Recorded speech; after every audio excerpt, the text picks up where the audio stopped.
Alright, so in this video we're actually going to try to create some complex passwords that probably would not be contained in any dictionary or word list. And if I wasn't clear before, actually I need to start up my MSF console just really quick.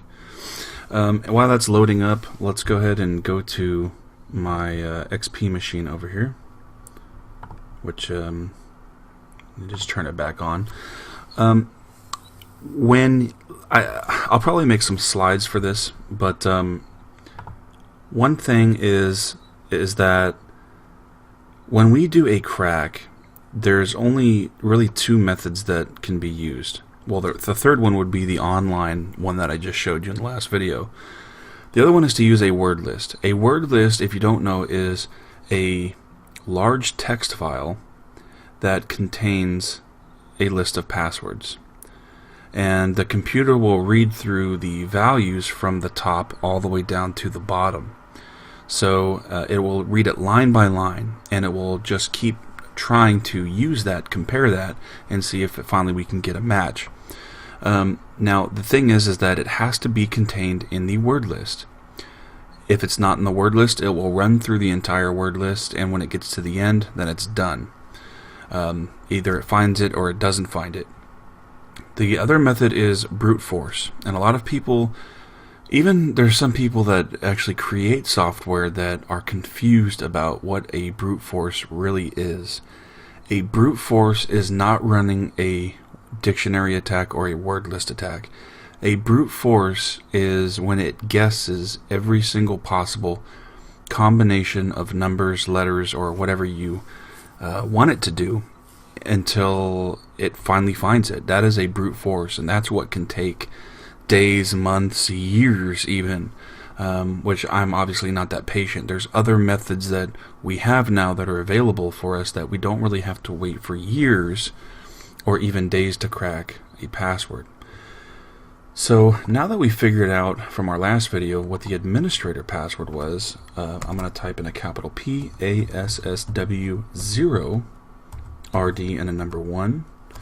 I think it was an exclamation. Can't speak. Let me go back to Kali and see if it remembers the creds. Does remember the creds. Password. So it's with a 0 RD and then exclamation. So I'm going to use the exclamation. And awesome. Looks like it's logging in.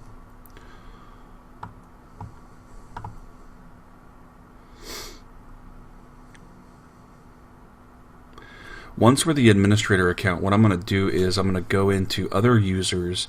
Let's, for example, create a completely new user and type in a ridiculous password that would not be contained in any dictionary or word list. Like you would have a super strong password and you can think no one ever would be able to crack this. Well, we're going to actually try to do that and crack it.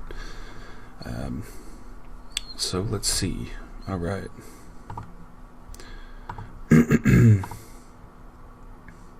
So for this, what we're going to do is we're going to go to our start menu, control panel,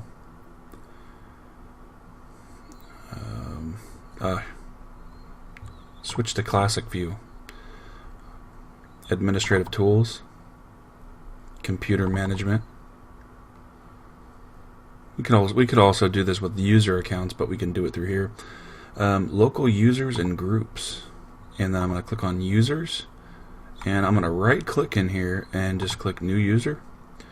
Username, let's just name it Bob. The password, we need to think of a really crazy password, one that we can obviously remember, but one that probably wouldn't be in a dictionary. So I'm just going to type in, let's see, we'll do our, I won't even tell you what it is, I'll just type in a bunch of stuff.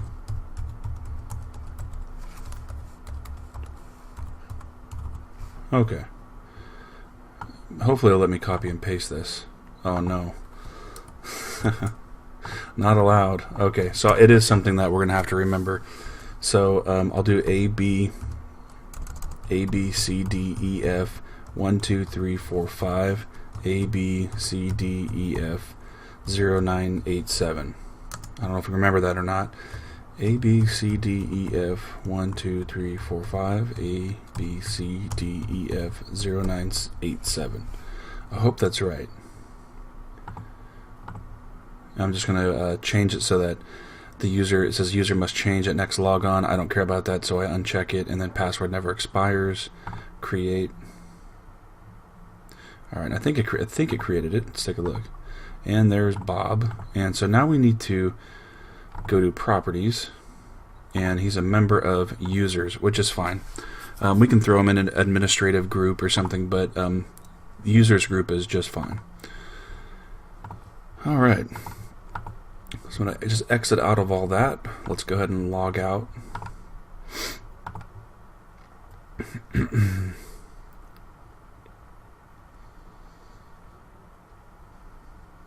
Let's go to Bob.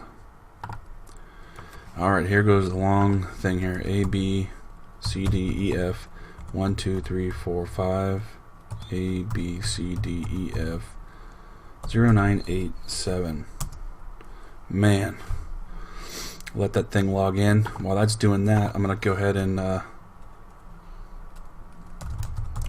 exploit the machine.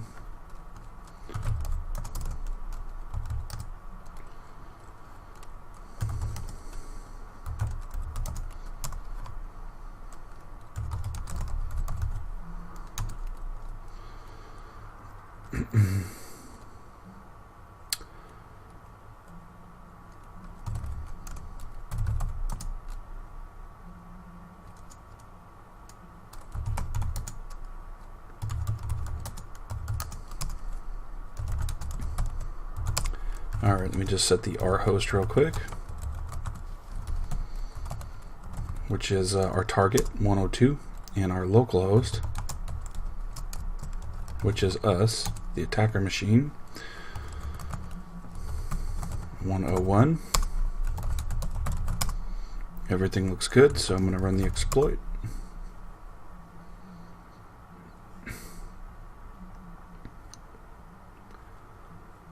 Alright, sweet. Alright, so now we are logged in as Bob with his complex password. Really, I'm trying to just find a super long password, that would be unlikely to be in a dictionary. That might not be the best example.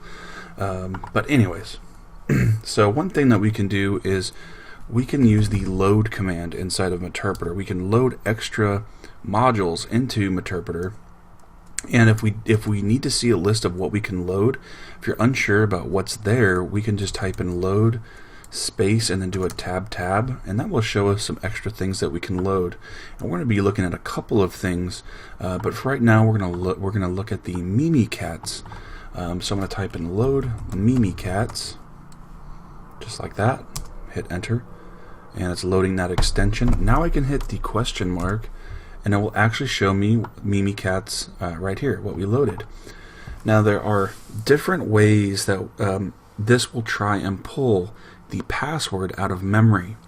And there's a whole bunch of different methods that we can try. So we have a very good chance that, now keep in mind that it's going to be in memory. So if the user never logs in, then we wouldn't be able to see that. But let's say that the user is logged in, or there's been even say that the computer's been logged off and logged on a few times. Somewhere in that memory, there's different methods that we can try and obtain these passwords. In plain text, by the way. So we don't actually need to run any kind of a cracker or use the MD5 decryptor. So what I'm going to type in is Kerberos. It's the first option right here. And we'll see what it does. Awesome.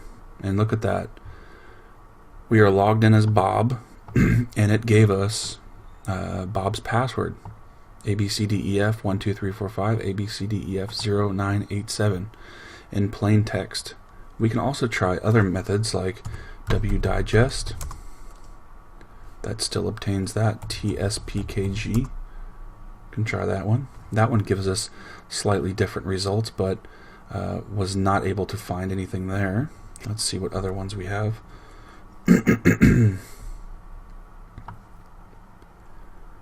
And there's SSP. That wasn't able to retrieve anything. MSV. Whoa. Let me go back down here. Alright. So it looks like it gave us, I don't know why it keeps doing that. It keeps scrolling me up there. So this would actually give us the LM hash and the NTLM. So that's pretty sweet. If we wanted to grab the NTLM hash, we could grab it from here, and that would give us another opportunity to try and do some cracking. And let's scroll back up. Live SSP. And nothing was retrieved there. So Kerberos, that was able to retrieve our password, and I think one of the other ones was able to do that too. So there was just one example of trying to retrieve the passwords that are still in memory, and that could be a lot better than trying to obtain a password that really isn't crackable. In this case, we don't have to crack it. So anyways, I hope you'd enjoy this section, and I will see you in the next.